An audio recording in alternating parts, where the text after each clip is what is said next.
నేను ఎక్కడే కానీ దయచేసి ముఖ్యమంత్రి గారు మరొకసారి రికార్డులను పరిశీలించమని అడుగుతున్నా అధ్యక్ష. నేను పబ్లిక్ ఉపన్యాసం చేయట్లేదు అధ్యక్ష.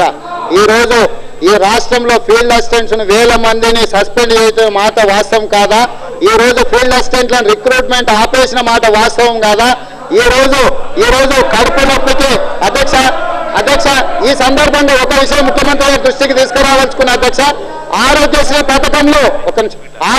పథకంలో ముఖ్యమంత్రి గారి దృష్టికి ప్రత్యేకంగా తీసుకొస్తున్న అధ్యక్ష. నేను పాము గరిస్తే 6 సంవత్సరాల పైబడ్డ వాళ్ళకి ఆరోగ్యశ్రీ పథకం అమలు అవుతుందని చెప్పి దాంట్లో కండిషన్ ఉందా లేదా ముఖ్యమంత్రి గారిని ఒక్కసారి తిరిగేసి చూడమని ఉంది అధ్యక్ష. పాముకు తెలుస్తుందా అధ్యక్ష? 6 సంవత్సరాల పైబడ్డ వాళ్ళని కరవాలి, 6 సంవత్సరాల కంటే తక్కువ వాళ్ళని కరవద్దని ఎక్కడైనా ఉందా అధ్యక్ష ఈ రోజు? కాబట్టి అదే కాదు అధ్యక్ష.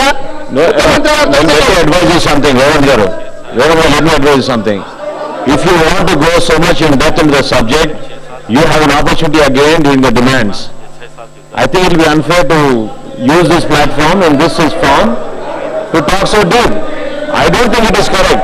దయచేసి గౌరవ సభ్యులు కూడా we are talking about the budget in general. కూర్చోండి, అరే I'm talking to a member. కూర్చోండి, దయచేసి కూర్చోండి. Let's not go into the details so much because this is not.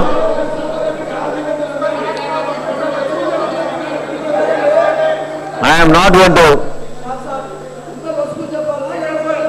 Yes. No, but certainly is welcome.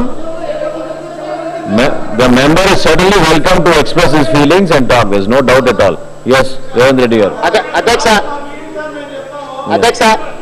అధ్యక్ష మా collectorate చేసిన సమయంలో మాట్లాడుతున్నాం అధ్యక్ష. రెండోది సజెస్టివ్ గా మాట్లాడుతున్నాం అధ్యక్ష. ఈ రోజు రాష్ట్రంలో జనవరి తర్వాత ఎవరికే కానీ కొత్త పెన్షన్లు ఇచ్చిండ్రా, లేకపోతే వికలాంగులకు పెన్షన్లు 200 నుంచి 500 రూపాయలకు పెంచిండ్రా? ఒక్కసారి ప్రభుత్వం రికార్డులను పరిశీలించి చెప్పమని అధ్యక్ష. అదేవిధంగా అధ్యక్ష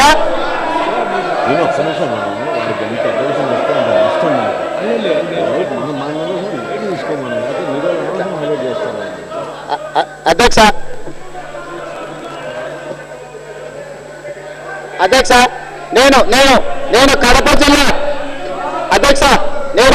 జిల్లా యూనివర్సిటీల కేటాయింపుల గురించి మాట్లాడిన అధ్యక్ష. నేను కౌన్సిల్లో ఎమ్మెల్సీగా అడిగితే మంత్రి గారు ఇచ్చిన సమాధానాలను రెఫరెన్స్ కింద ఇస్తున్న అధ్యక్ష, మీకు పంపిస్తా రికార్డు. 42 కోట్ల యోగి వేమన యూనివర్సిటీకి 42 కోట్లు ఇచ్చిండ్రు.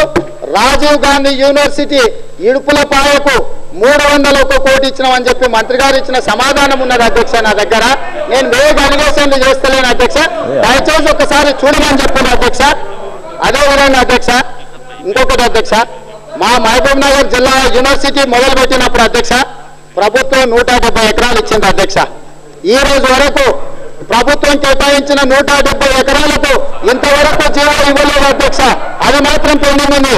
కానీ 2008లో మా జిల్లాలో ప్రైవేట్ యూనివర్సిటీలు వస్తున్నాయని చెప్పి టాటా ఇన్స్టిట్యూట్ మరియు ఇంకొక సంస్థకు అధ్యక్ష 100 ఎకరాలకు జీవోలు ఇచ్చి రిజిస్ట్రేషన్స్ చేసి ఇస్తే ఈ రోజు ఆ ప్రైవేటు విద్యా సంస్థలు కాంపౌండ్ వాళ్ళు కట్టుకొని రియల్ ఎస్టేట్ కు రెడీగా పెట్టుకున్నాయి అధ్యక్ష. 2 లక్షల రూపాయలకు కొత్తూరు మండలంలో 100 ఎకరాలు ప్రైవేటు యూనివర్సిటీలు కట్టబెట్టిన ప్రభుత్వం మహబూబ్ నగర్ జిల్లా భూములను కట్టబెడుతుంది కానీ యూనివర్సిటీలను ఎందుకు కట్టిస్తలేదు అధ్యక్ష? ముఖ్యమంత్రి గారు ఒకసారి ఆలోచన చేయమని దయచేసి ఆలోచన చేయమని చెప్తున్నాం అధ్యక్ష. మేము ఒకటే అడగదలుచుకున్నాం అధ్యక్ష. కడపలో పుట్టిన విద్యార్థులకు కనీసం వాళ్ళ కాలేజీలో యూనివర్సిటీలో బాత్రూములు కట్టడానికి కేటాయించిన అన్ని నిధులు మా పాలమూరు జిల్లా యూనివర్సిటీ మొత్తానికి కూడా కేటాయించకపోతే, మేము బాధపడకపోతే, ఆక్రోశించకపోతే, ఇక్కడ ఆవేదన వ్యక్తం చేయకపోతే మేమేం ముఖం పెట్టుకుని మా జిల్లాకి వెళ్ళి మా ప్రజలకు సమాధానం చెప్పుకోవాలి అధ్యక్ష. ఒక్కసారి మా బాధను, మా ఆవేదనని అర్థం చేసుకోండి అధ్యక్ష. 2 సంవత్సరాలలో 4 కోట్ల రూపాయలు మా కేటాయిస్తే 2 సంవత్సరాలలో ముఖ్యమంత్రి గారి జిల్లాకు దాదాపుగా 800 కోట్ల రూపాయలు కేటాయించుకుంటే మాకు అభ్యంతరం లేదు అధ్యక్ష. కనీసం మా జిల్లాను పరిశీలించమని మాత్రం మీ ద్వారా అడుగుతున్నా అధ్యక్ష. అదేవిధంగా అధ్యక్ష రవాణాకు సంబంధించి బడ్జెట్ లో ఒకటి పెట్టింది అధ్యక్ష. రవాణా విషయంలో ఈ ప్రభుత్వం ఆంధ్రప్రదేశ్ రోడ్డు సెక్టార్ ప్రాజెక్టును ప్రతిపాదించింది. ప్రాజెక్టు వ్యయాన్ని 8,072 కోట్ల రూపాయలుగా అంచనా వేయడం జరిగింది.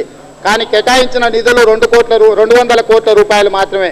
మరి ప్రభుత్వం అనుకున్న లక్ష్యాన్ని నెరవేరాలంటే బడ్జెట్లో ఈ రకంగా 8,072 కోట్ల రూపాయలను ప్రొజెక్షన్స్ చూపించుకుంటూ కేటాయించింది 200 కోట్ల రూపాయల అధ్యక్ష. మరి ఈ రకంగా బడ్జెట్ను మేము ఎందుకు మేడిపండు బడ్జెట్ అంటున్నామంటే కేటాయింపులలో ఘనంగా కనిపిస్తుంది అధ్యక్ష. ప్రొజెక్షన్స్ లో నిధులకు వచ్చే వరకు చాలా తక్కువ ఉన్నాయి అధ్యక్ష. ఈ విధంగా 200 కోట్ల రూపాయలు ఒకవేళ సంవత్సరానికి కేటాయించుకుంటూ పోతే ఎన్ని దశాబ్దాలు అవుతుందో ప్రభుత్వాన్ని ఒకసారి ఆలోచన చేయమని అడుగుతున్నాం అధ్యక్ష.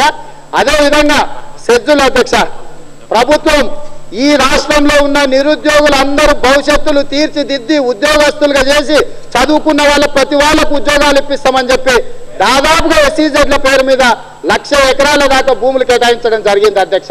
ఈ రోజు నేను ఒకటే అడుగుతున్నా అధ్యక్ష, భూములు కేటాయించిన సంస్థలు ఎన్ని ఉద్యోగాలు ఇస్తాము, ఎన్ని వందల కోట్ల రూపాయలు పెట్టుబడులు పెడతామని ప్రాజెక్ట్ రిపోర్ట్ ఈ ప్రభుత్వానికి సబ్మిట్ చేసిందో ఈ 5 సంవత్సరాల తర్వాత ప్రభుత్వం ఏ ఒక్క రోజైనా కేటాయించిన భూములలో ప్రాజెక్టులు కడతామన్న వాళ్ళు కనీసం కాంపౌండ్ వాళ్ళైనా కట్టినరా, లేకపోతే పెడతామన్న ప్రాజెక్టులు పెట్టినరా, ఏం చేసిందని ఈ ప్రభుత్వానికి పరిశీలించడానికి మెన్ కానీ మెకానిజం కానీ లేకపోతే ఇంకేమైనా ఉన్నాయా, లేకపోతే ఓన్లీ మనీ అండ్ మ్యానిపులేషన్స్ ఉన్నాయా అని చెప్పి సందర్భంగా మీ ద్వారా ఈ ప్రభుత్వాన్ని అడుగుతున్న అధ్యక్ష.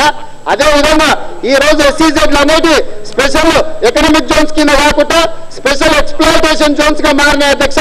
అదేవిధంగా రైతుల పాలిట స్పెషల్ ఎలిమినేషన్ జోన్ల కింద మారినాయి అధ్యక్ష. ఈ రోజు పేద రైతుల భూములు గుంజుకొని ఎస్సీజెడ్లు కేటాయించడం జరిగింది అధ్యక్ష ఈ రాష్ట్రంలో. మరి ఎందుకు ఆ ఉద్యోగాలు రాలేదు? ఈ రోజు ప్రపంచం మొత్తం ఆర్థిక మాంద్యం వచ్చిందని చెప్తున్నారు, వాస్తవమే అధ్యక్ష. ఈ రోజు ప్రభుత్వం, ఈ రోజు నేను పేపర్లో చూసిన ఏపీఐఐసి ద్వారా ప్రభుత్వం కేటాయించిన భూములలో ఎవరైనా విత్ ఇన్ ద టైంలో ప్రాజెక్ట్స్ కట్టకపోతే భూములు వెనక్కి తీసుకోవచ్చని హైకోర్టు ఒక ఆర్డర్ ఇచ్చింది అధ్యక్ష. కాబట్టి ఈ 5 సంవత్సరాలలో ప్రభుత్వం కేటాయించిన భూములలో ఆ కంపెనీలు ఒకవేళ ప్రాజెక్టులు కట్టకపోతే ఈ ప్రభుత్వం చిత్తశుద్ధితో ఆ భూములను అన్నిటిని వెనక్కి గుంజుకుంటావా లేదా అని స్పష్టం చేయాల్సిందిగా మేము అడుగుతున్నాం అధ్యక్ష. మేము ఒకటే అడుగుతున్నాం అధ్యక్ష, రాష్ట్ర పరిస్థితి ఏనుగులాగా ఉండేది అధ్యక్ష. ఈ రోజు ఈ పరిస్థితుల వల్ల రాష్ట్ర ఆర్థిక పరిస్థితి పీనుగులాగా తయారైంది అధ్యక్ష. కాబట్టి ఈరోజు ప్రభుత్వం అడ్డగోలుగా ఎస్సీజెడ్ల పేరు మీద ప్రైవేటు వ్యక్తులకు కట్టబెట్టిన భూములను గుంజుకొని కనీసం పేదల సంక్షేమ పథకాని కోసం, వికలాంగుల పెన్షన్ల కోసం ఆ భూములు తెగనమ్మైనా సరే వాళ్ళని ఆదుకోమని చెప్పి ప్రభుత్వానికి సూచన ఇస్తున్నాం అధ్యక్ష. అదేవిధంగా అధ్యక్ష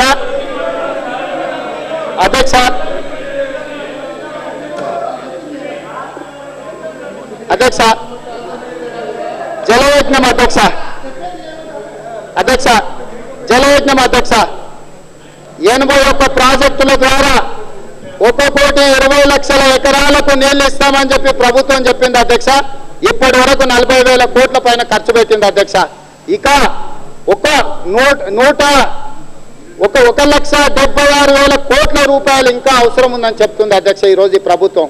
నేను ఒకటే అడుగుతున్నా అధ్యక్ష మీ ద్వారా, ఈ ప్రభుత్వానికి నిజంగా చిత్తశుద్ధి ఉంటే ఈ ప్రభుత్వం 1,20,00,000 ఎకరాలకు నీళ్లు ఇచ్చేది ఉంటే ఈ రోజు ఈ ప్రభుత్వం బడ్జెట్ లో 17,800 కోట్ల రూపాయలు దాదాపుగా కేటాయించమని చెప్పింది అధ్యక్ష.